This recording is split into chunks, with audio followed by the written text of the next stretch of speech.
So when my son was buying his home, he kept asking me over and over again, how much cash do I need to have to buy a house? And it was such a interesting experience as a real estate agent and a mom. I didn't know how to answer the question. And it just occurred to me how confusing it is for especially first time buyers, but anyone actually buying a home.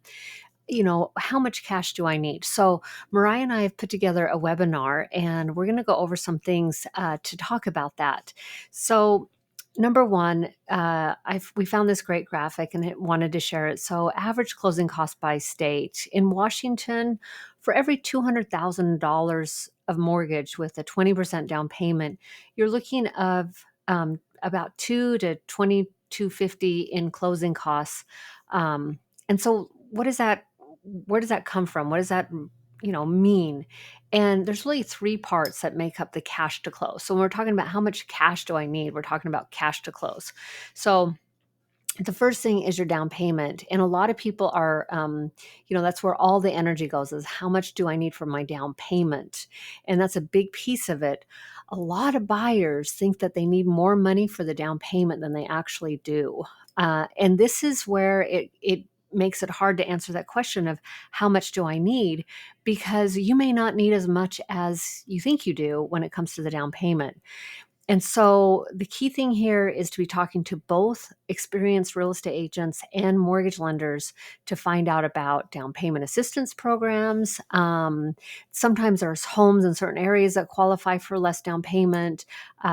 Knowledge is power here, and depending on what type of home you're looking for, what kind of mortgage you're after, that'll have all these impacts. So don't make assumptions is number one when it comes to down payment.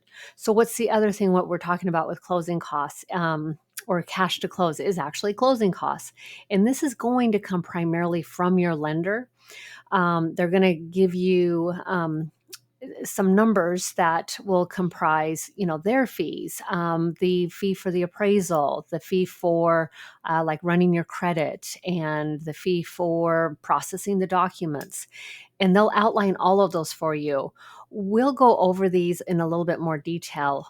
And then also when we do a one-on-one seminar with a buyer, we'll go over like, this is what you're going to pay for an inspection. These are the kind of inspections, and this is how much different inspections cost, and how much will you need for earnest money, and how does earnest money relate to your cash to close at the end of the day. And then finally, there are prepaids and possibly reserves. So prepaids would be things like, how much homeowners insurance, hazard insurance, or prepaid property taxes, or prepaid homeowner dues does the lender want that for you to put into an account to kind of start the process out. And then reserves are, the lender wanting to make sure you've got some money, some rainy day funds in the bank. So we're going to cover all of these in 30 minutes. This is just a quick introduction of why we're doing this class, how it came to be. I appreciate my son for just asking that question and making me realize, sometimes as a professional, you forget what people don't know. So we're going to cover all of it from the ground up, the ABCs. If you or somebody you know, somebody you love is looking at buying a home, anytime in the future, have them sign up for our webinar or reach out to us for a personal Zoom call, and we'll cover all of these in detail. You're the best. Thank you so much for watching.